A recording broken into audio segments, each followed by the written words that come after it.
So one of the things I want to talk about, and this is more aligned with mindset, with the 3M system, mindset, money management, and momentum. One of the biggest takeaways of what I learned over, I think I want to say the course of a few months, that's been game changing for me as far as my overall mindset, is not listening to financially deficient people that are not talking about finances.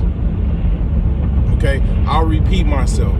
I know this, it might sound like a tongue twister, but not listening to financially deficient people that are not talking about finances.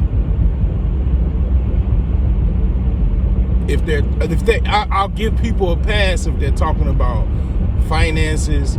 Maybe if they have some type of intellectual flair that they can get put on to some type of discussions. I mean, for a period of time, I was, somebody that would be considered, that, and I brought some type of intellectual value to the discussion. I'll give people a pass on that, but the people that basically just are around and they're not talking about financial improvement, they're not, themselves being not financially well-to-do, or just overall, I'll just say a person that has their finances in order because they never told you, or you just have some type of inclination that they probably don't have their financial life in order. Okay, not listening to those individuals, man. I mean, offline, online is a game changer, because those people can put toxicity on your mind, give you mind viruses, and all kinds of harm to your outlook, your financial goals. I mean, like, you'll be stuck, and you like, what the hell is wrong? Like, why am I stuck? It's because you're listening to basically and embracing people that are not trying to improve their finances. Okay, you can even lose money if you already have money. It's really, really game changing. I don't really have much more to say other than that. Like I say, my overall outlook is exactly where it should be. I am highly educated. I'm highly intelligent. That's why I call myself a genius. And I'm not even going to try to digress on this channel. I'm going to take things further, because it is the channel name Broke Genius. It's actually a good brand name, because it's a good name because basically, if you ever even got rich, you don't want to come off like, you got to think about it. What if you are rich right now? Do you want to date like on some rich man stuff? Are you going to go out on a date with a woman or talk to a woman and you got your Rolls Royce Phantom? You gonna bring your Rolls Royce Phantom to a date? Like, I mean, you're gonna probably just get taken to the fucking cleaners. I mean, I think that, like, one of the things that I know about my grandfather, because I got a real life example of someone I know, that was rich. My grandfather had everybody fooled.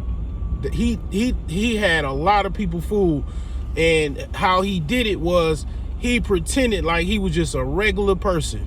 The only thing that stood out with my grandfather is he drove a Cadillac. And it was many a times he didn't even have a Cadillac. He stopped buying Cadillacs at one point. But that was the only, like, kind of telltale sign maybe that, he might have had something going. but most people had a Cadillac. Like, as far as if you are old school, like silent generation and so on and so forth, they like Cadillacs, you know. So especially black people actually, just to kind of go in the weeds a little bit, I'll come back.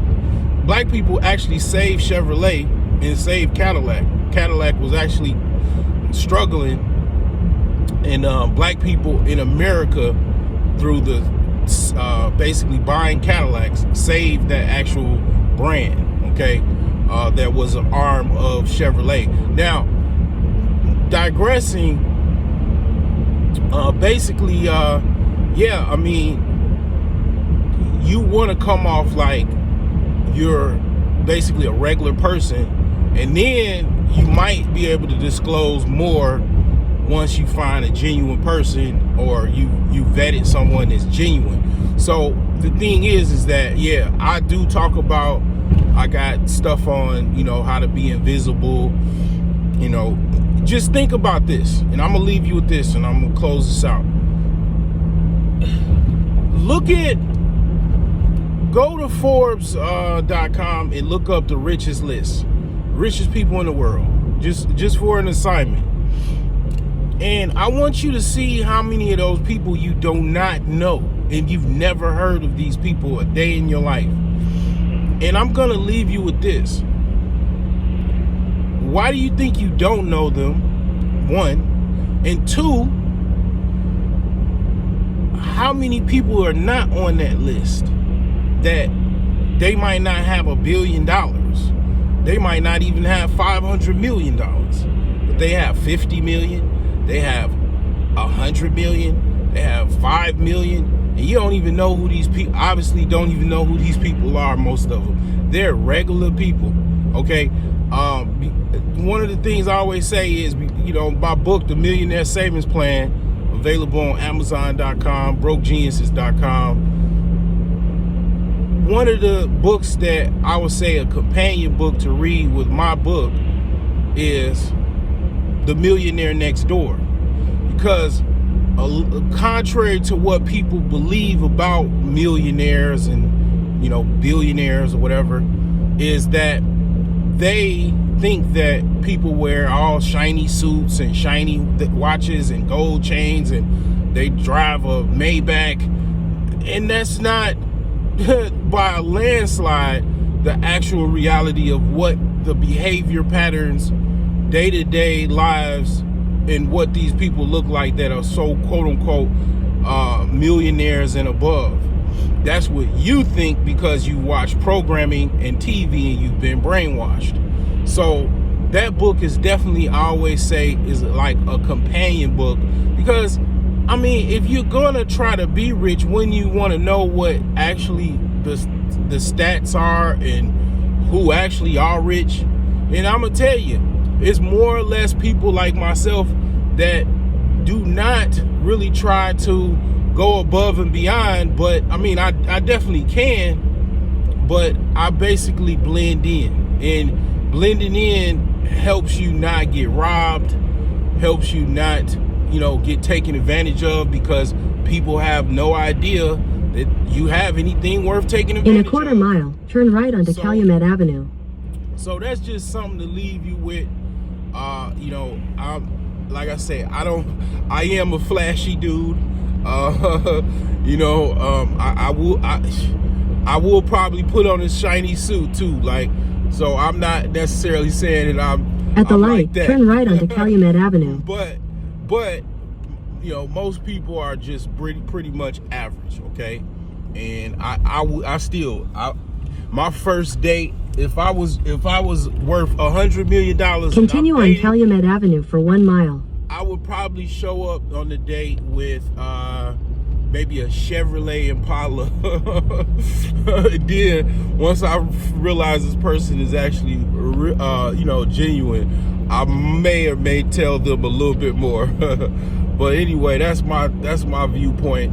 Yeah, mindset, you know, definitely is associated with who you let in your world, whether it be online or offline.